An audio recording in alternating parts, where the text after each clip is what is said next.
Dear students, फिर से एक बार मैं रवि प्रकाश शर्मा स्वागत करता हूं आपका आपके अपने यूट्यूब चैनल कंसेप्ट वाला ऑफिशियल पर। कंसेप्ट वाला ऑफिशियल की जो हमारी लास्ट क्लासेस थी, उन क्लासेस के अंदर हमने केमिस्ट्री का जो हमारा फर्स्ट चैप्टर है केमिकल रिएक्शंस एंड इक्वेशंस, उस चैप्टर को हमने 3 पार्ट्स के अंदर बिल्कुल डिटेल में स्टडी किया था। उसके बाद हम उसके क्वेश्चन आंसर सॉल्व कर रहे थे। क्वेश्चन आंसर ज्यादा थे, इसलिए हमने उनको भी 2 पार्ट्स में करने का डिसाइड किया था, जिसमें फर्स्ट पार्ट के अंदर हम जो इन टेक्स्ट क्वेश्चन जो चैप्टर के बीच बीच में जो क्वेश्चंस दिए हुए थे वो कंप्लीट कर चुके हैं। उसके अलावा जो चैप्टर एंड होने पे जो एक्सरसाइजेज हैं उसमें भी क्वेश्चन नंबर 7 तक हम कंप्लीट कर चुके हैं। क्वेश्चन नंबर 8 और उसके आगे के जितने क्वेश्चंस हैं उनको हमें आज ही क्लास के अंदर कवर करना है। पर अभी तक भी अगर आपने वो वीडियो नहीं देखे हैं तो सबसे पहले इस वीडियो के डिस्क्रिप्शन में उनके लिंक प्रोवाइड किए हुए हैं, सबसे पहले वहां से वो वीडियो आप देख लीजिए। उसके बाद में स्टेप बाय स्टेप मैनर में इस वीडियो के ऊपर आप आइए, आपका चैप्टर बहुत अच्छे से प्रिपेयर हो जाएगा। चलिए, एक बात ये कि अभी तक भी अगर आपने इस चैनल को सब्सक्राइब नहीं किया है, आप हमारा कोई भी वीडियो फर्स्ट टाइम देख रहे हैं तो चैनल को सब्सक्राइब कर लीजिए। सारे चैप्टर आपके डिटेल में स्टडी करवाए जाएंगे। उसके साथ ही साथ एक्सरसाइजेस के जो क्वेश्चन आंसर्स हैं वो भी with logic with proper answers आपको यहाँ पे कंप्लीट करवाए जाएंगे। तो चलिए स्टार्ट करते हैं आज की क्लास। क्वेश्चन नंबर 8 से हमें आगे बढ़ना है, तो क्वेश्चन नंबर 7 तक हम कंप्लीट कर चुके हैं। क्वेश्चन नंबर 8 पर चलते हैं। ये नोट्स का मैंने आपको बताया था कि नोट्स हम साथ में प्रोवाइड करते रहते हैं। अभी आपको इनके स्क्रीनशॉट लेने पड़ेंगे, या फिर यदि आप किसी बड़ी स्क्रीन को यूज कर रहे हैं तो उसके फोटो ले लीजिए, या हाथों हाथ उसको पॉज करके आप उसे नोट डाउन कर सकते हैं। चलिए बात करते हैं क्वेश्चन नंबर 8 की। क्वेश्चन नंबर 8 क्या है, मैंने आपको जब फर्स्ट पार्ट स्टडी करवाया था तो उसमें मैंने आपको कहा था कि किसी भी क्वेश्चन को सॉल्व करने का जो सबसे इंपॉर्टेंट स्टेप होता है वो होता है क्वेश्चन को सबसे बिल्कुल ध्यान से रीड करना, कि आप क्वेश्चन को कितना अच्छे से उसको समझ पाते हैं। क्वेश्चन समझने में आपने थोड़ी सी मिस्टेक की तो वहां पे रॉन्ग होने के चांसेस जो है वो बहुत ज्यादा हो जाते हैं। तो चलिए बात करते हैं क्वेश्चन नंबर 8 की। Right the balanced chemical equation for the following and identify the type of reaction in each case. आपको केमिकल रिएक्शंस को लिखना है, बैलेंस करना है, और फिर आपको ये भी आइडेंटिफाई करना है कि ये कौन से टाइप की केमिकल रिएक्शन है। ठीक है, तो चलिए सबसे पहले बात करते हैं फर्स्ट जो ए दिया हुआ है उसकी हम बात करें। इस क्वेश्चन को हम बोर्ड के ऊपर सॉल्व कर लेते हैं। देखिए, पोटेशियम ब्रोमाइड आपको दिया हुआ है। First word potassium bromide. Potassium bromide आप जानते हैं KBr, ये उसका फॉर्मूला होता है। ये रिएक्शन करता है बेरियम आयोडाइड से। बेरियम की वैलेंसी 2 होती है, सो BaI2, बेरियम आयोडाइड।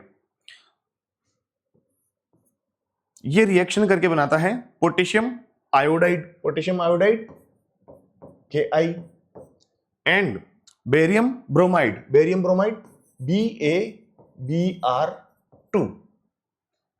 अब देखिए, सबसे पहले आप इसे बैलेंस कीजिए। बैलेंस कैसे करेंगे कि इस साइड आप देखिए चेंजेस किसमें सबसे ज्यादा आ रहे हैं वही हम देखते हैं, पर यहाँ पे तो चेंजेस सेम है। इधर आयोडीन 2 है, इधर आयोडीन सिंगल है, इधर ब्रोमीन 2 है, इधर ब्रोमीन सिंगल है। तो आप किसी को भी पहले आप बैलेंस कर सकते हैं।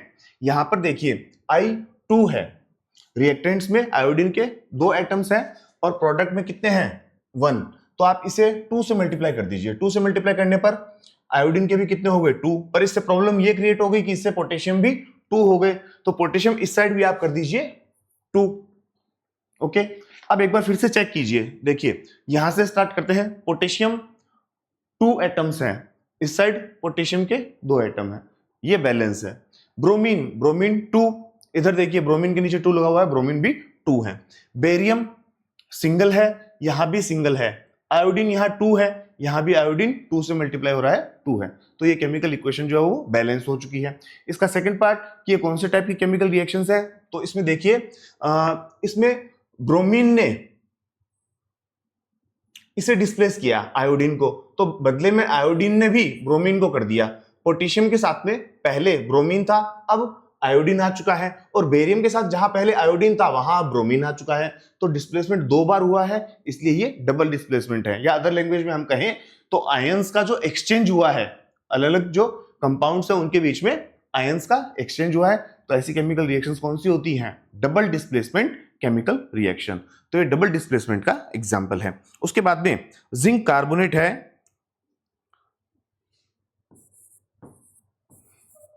जिंक कार्बोनेट, इसे डिवाइड कर रखा है जिंक ऑक्साइड एंड साथ में कार्बन डाइऑक्साइड। बैलेंस करना है बैलेंस देखिए, ये एक ऑलरेडी बैलेंस्ड केमिकल इक्वेशन है, इसे बैलेंस करने की जरूरत नहीं है क्योंकि जिंक सिंगल है, जिंक सिंगल है। CO3 यहाँ पे CO2 है, एक ऑक्सीजन इसके साथ हो जाएगा तो CO3 हो जाएगा, ये बैलेंस्ड है ऑलरेडी। अब टाइप बताना है, टाइप देखिए सिंगल रिएक्टेंट है, उससे 2 और मोर प्रोडक्ट्स बन रहे हैं, तो ये कौन सी है, ये डीकंपोजिशन केमिकल रिएक्शन है, ठीक है। उसके बाद हाइड्रोजन एंड क्लोरीन ये आपस में रिएक्ट करते हैं, हाइड्रोजन H2 क्लोरीन Cl2 और ये बनाता है hydrochloric acid, hydrogen chloride HCl। अब देखिए ये भी 2 है, ये भी 2 है, तो आप यहां 2 से मल्टीप्लाई कर दीजिए, ये बैलेंस हो जाएगा, ओके। और ये केमिकल इक्वेशन कौन सी है, ये इसमें 2 or more reactants are reacting with each other and forming a single product, so the reaction is combination chemical reaction, combination reaction है ये, ठीक है। Magnesium and hydrochloric acid, magnesium hydrochloric acid, और ये फॉर्म करता है magnesium chloride and hydrogen, magnesium chloride and hydrogen. अब देखिए क्लोरीन में डिफरेंस आ रहा है, क्लोरीन इस साइड सिंगल है और इस साइड 2 है, यहां आप 2 से मल्टीप्लाई कीजिए, जैसे ही आप 2 से मल्टीप्लाई करते हैं तो हाइड्रोजन भी 2 हो गया, इधर हाइड्रोजन 2 दिया हुआ है, मैग्नीशियम सिंगल है, मैग्नीशियम सिंगल है, ऐसा लग रहा है कि ये बैलेंस है, फिर भी एक बार स्टार्टिंग से चेक कीजिए, मैग्नीशियम इधर सिंगल, इधर भी सिंगल एटम, रिएक्टेंट में हाइड्रोजन के 2 एटम्स, प्रोडक्ट्स में भी हाइड्रोजन के 2 एटम्स हैं, क्लोरीन यहाँ 2 है, यहाँ भी क्लोरीन 2 है, दैट मीन्स ये क्या है, ये एक बैलेंस्ड केमिकल इक्वेशन है। उसके बाद में टाइप कौन सा है इसका, ये इसमें देखिए मैग्नीशियम ज्यादा रिएक्टिव है, ये कम रिएक्टिव हाइड्रोजन को इसके जगह से डिस्प्लेस कर रहा है, खुद उसकी जगह पे जुड़ रहा है, तो ये डिस्प्लेसमेंट रिएक्शन का एग्जांपल है, ठीक है। तो ये वाली रिएक्शन कौन सी है, डिस्प्लेसमेंट रिएक्शन। चलिए आगे चलते हैं, क्वेश्चन नंबर 9। क्वेश्चन नंबर 9, वापस अपने नोट्स की तरफ हम चलें। Yes, question number 9 is what does one mean by exothermic and endothermic reactions, give examples. Exothermic chemical reactions और एंडोथर्मिक केमिकल रिएक्शंस को आपको एक्सप्लेन करना है। जब हमने चैप्टर स्टडी किया था तो उसमें बहुत अच्छे से स्टडी किया था कि exothermic chemical reactions all those chemical reactions in which heat is evolved with the production of products, products के बनने के साथ साथ जिसमें हीट बाहर निकलती है, हीट इज रिलीज्ड, आप ये कह सकते हैं all those chemical reactions in which heat is released with the formation of products, the reaction is known as exothermic chemical reactions, ठीक है। और एंडोथर्मिक इसकी जस्ट अपोजिट होंगी, all those chemical reaction in which heat is absorbed with the production of products, products के बनने के साथ जिसमें हीट एब्सॉर्ब होती है वो कौन सी होती है, एंडोथर्मिक। इनके एग्जांपल की अगर हम बात लें तो देखिए एक्सोथर्मिक CH4 2O2, ये क्या हो रहा है, देखिए ऑक्सीजन से रिएक्ट कर रहा है मीथेन, तो ये क्या है, बर्निंग की प्रोसेस है, बर्निंग ऑफ नेचुरल गैस।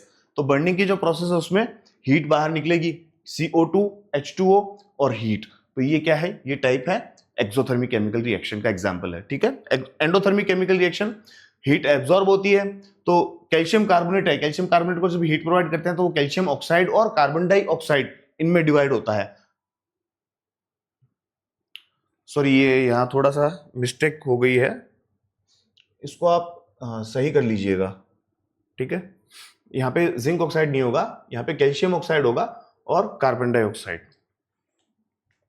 ये ध्यान रखिएगा बच्चों, यहाँ ये गलती से जिंक ऑक्साइड लिखा गया है, जिंक ऑक्साइड नहीं होगा, यहाँ कैल्शियम ऑक्साइड होगा, ठीक है। उसके बाद क्वेश्चन नंबर 10 है why is respiration considered an exothermic chemical reaction. Respiration जो है वो एक्सोथर्मिक कैसे हुआ, देखिए रेस्पिरेशन में भी क्या होता है, रेस्पिरेशन में जो हम फूड यूज करते हैं वो उसका ऑक्सीडेशन होता है, और उस ऑक्सीडेशन से हमें क्या मिलता है, एनर्जी मिलती है, एनर्जी बाहर निकल रही है इस केमिकल रिएक्शन में, तो ये कौन से टाइप की केमिकल रिएक्शन है, ये एक्सोथर्मिक होगी। अभी भी हमने स्टडी किया है एक्सोथर्मिक क्या होता है, तो देखिए respiration is exothermic. During digestion carbohydrates break down into glucose, during respiration glucose combine with oxygen in body cells to release energy, water and carbon dioxide. Since energy is explicitly released, it is classified as exothermic chemical reaction. और इसकी जो equation है वो क्या होगी, ये glucose का formula C6H12O6, 6 oxygen से रिएक्ट करता है, तो ये 6 कार्बन डाइऑक्साइड, 6 वाटर के मॉलिक्यूल्स और एनर्जी साथ में रिलीज करता है। तो ये वाली केमिकल रिएक्शन जो इसमें एनर्जी प्रोडक्ट्स के साथ बन रही है, इसलिए ये कौन सी है, एक्सोथर्मिक केमिकल रिएक्शन है। देखिए बात करें क्वेश्चन नंबर 11 की, why are decomposition reactions called the opposite of combination reactions and write equations for these reactions. Decomposition reactions हैं वो कॉम्बिनेशन की अपोजिट कैसे होती हैं? तो देखिए सबसे पहले देखिए कि डीकंपोजिशन के अंदर होता क्या है। डीकंपोजिशन केमिकल रिएक्शन के अंदर एक सिंगल रिएक्टेंट होता है, वो प्रोडक्ट बनाता है 2 या उससे ज्यादा।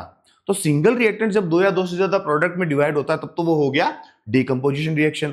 पर कॉम्बिनेशन में क्या होता है? कॉम्बिनेशन में इसका अपोजिट होता है, उसमें रिएक्टेंट्स 2 या 2 से ज्यादा होते हैं, प्रोडक्ट सिंगल होता है।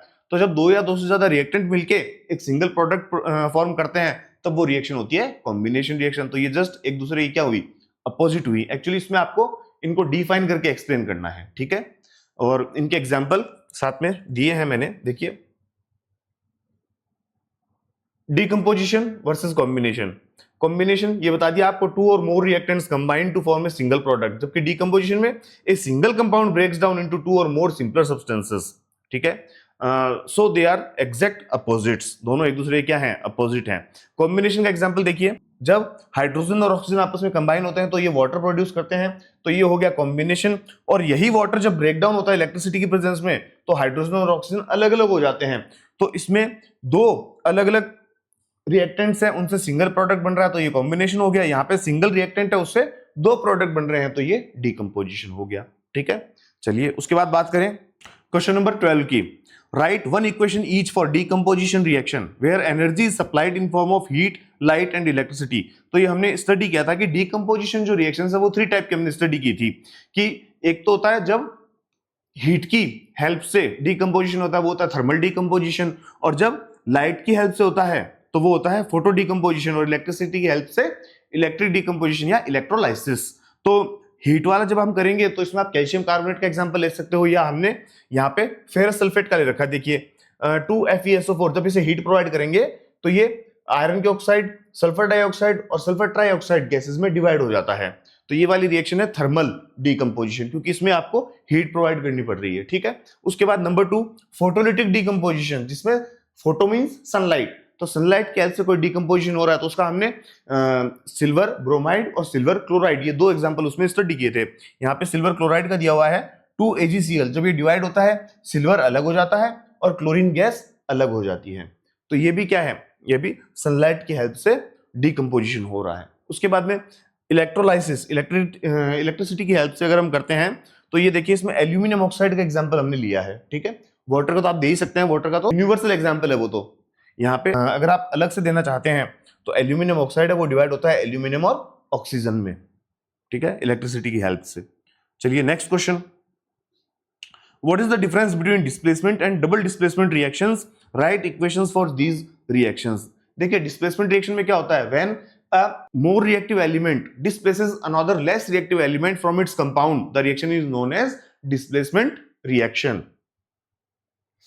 देखिए displacement, A more reactive element replaces A less reactive element in its salt solution. आप कंपाउंड में कह सकते हैं, सॉल्ट सॉल्यूशन में कह सकते हैं। इसका एग्जांपल आपको देना है तो आप ले सकते हैं, जिंक ये रिएक्ट कर रहा है कॉपर सल्फेट के साथ। कॉपर सल्फेट के साथ जब जिंक रिएक्ट करेगा तो जिंक सल्फेट बन जाएगा और ये कॉपर को डिस्प्लेस कर देगा। तो ये एक डिस्प्लेसमेंट रिएक्शन का एग्जांपल हो गया।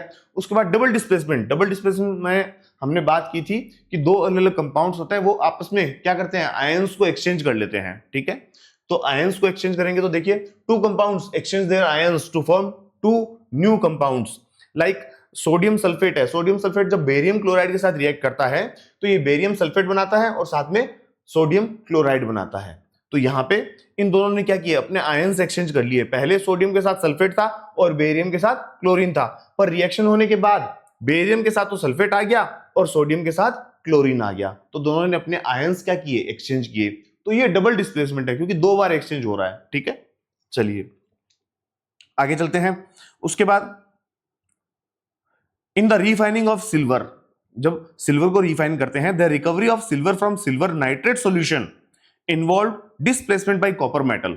इसमें कॉपर मेटल से डिस्प्लेसमेंट किया जाता है।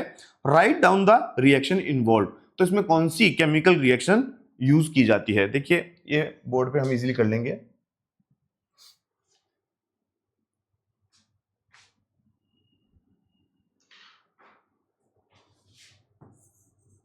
कॉपर यूज करते हैं सिल्वर का डिस्प्लेसमेंट करने के लिए, और सिल्वर नाइट्रेट हम लेते हैं। इसे जब डिस्प्लेस करेंगे तो ये कॉपर नाइट्रेट बनाएगा। कॉपर नाइट्रेट का फॉर्मूला ये होता है, ठीक है, और साथ में सिल्वर अलग हो जाएगा। तो ये केमिकल रिएक्शन होगी। बस इसे बैलेंस और करना है। बैलेंस करना है तो देखिए आप इधर नाइट्रेट कितने हैं, इधर 2 है, इधर सिंगल है, तो यहाँ 2 से मल्टीप्लाई कर दीजिए। 2 से मल्टीप्लाई करेंगे तो सिल्वर भी 2 हो गया, तो यहाँ सिल्वर भी 2 कर दीजिए।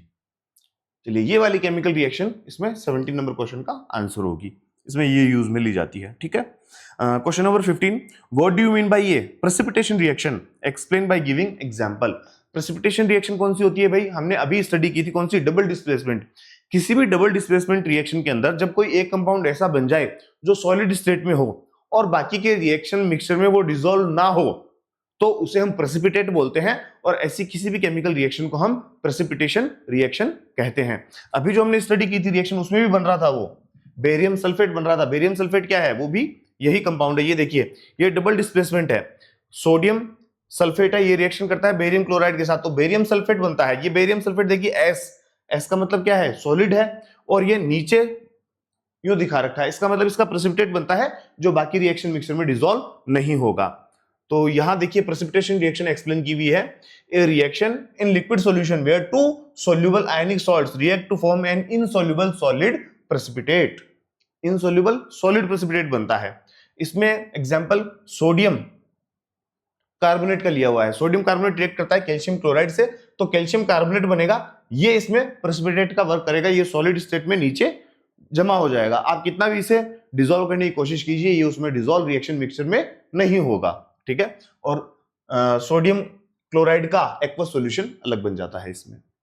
चलिए उसके बाद में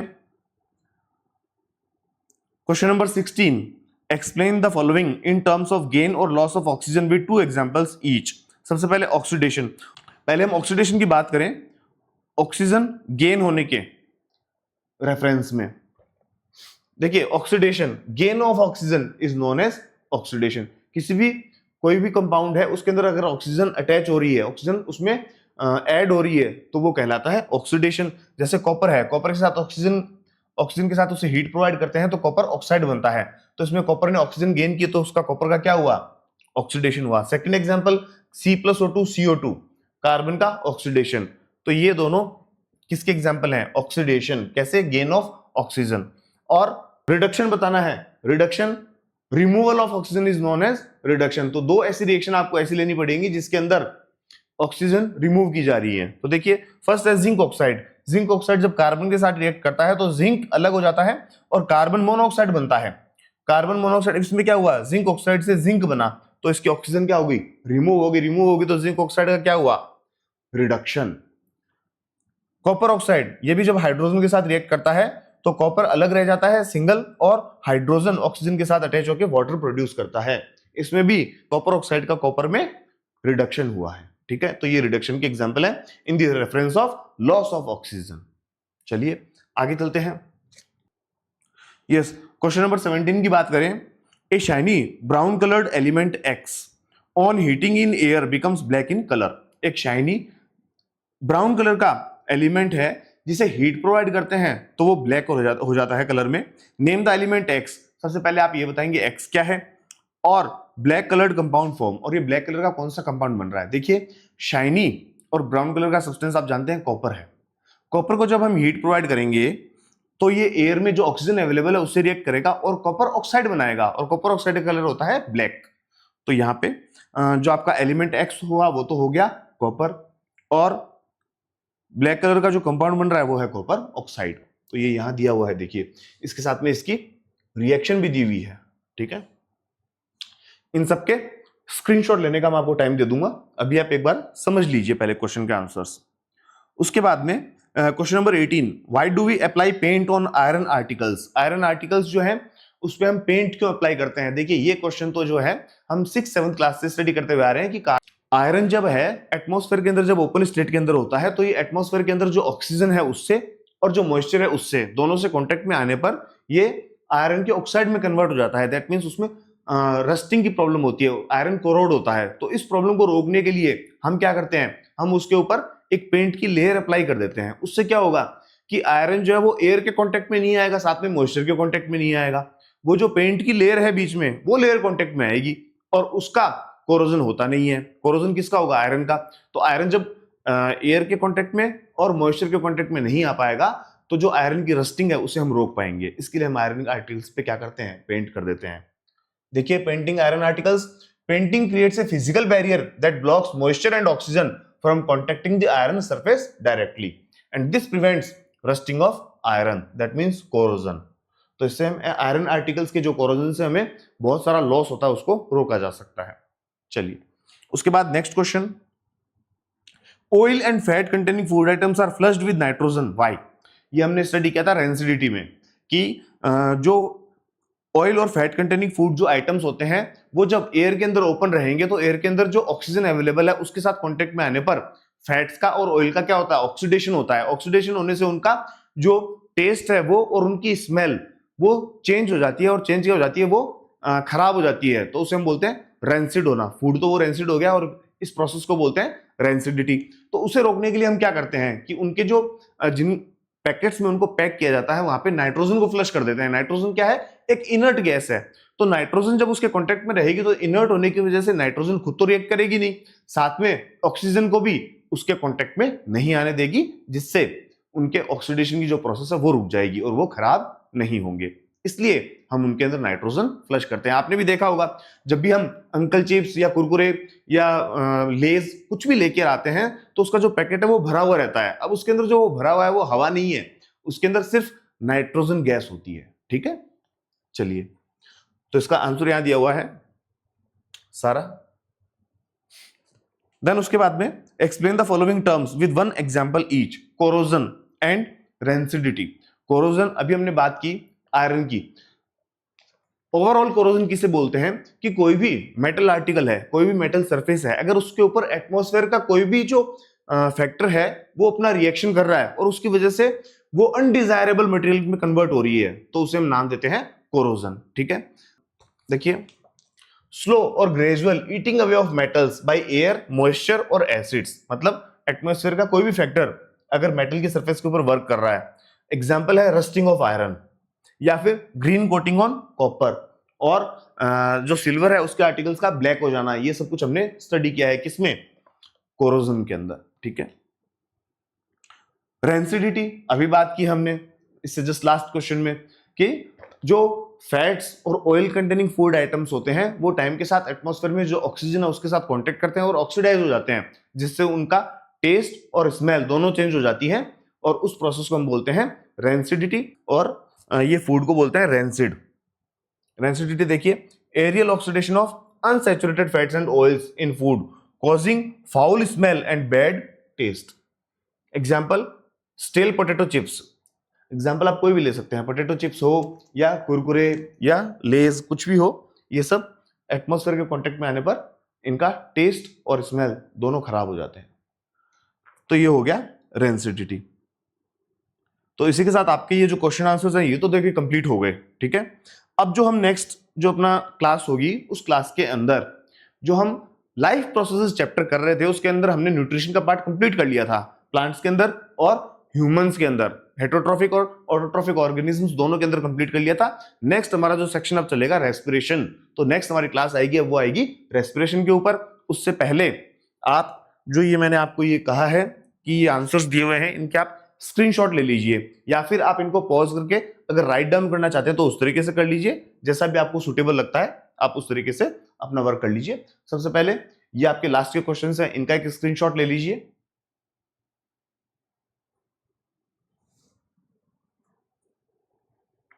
ये 13 से 16 तक क्वेश्चंस, इसका एक स्क्रीनशॉट ले लीजिए।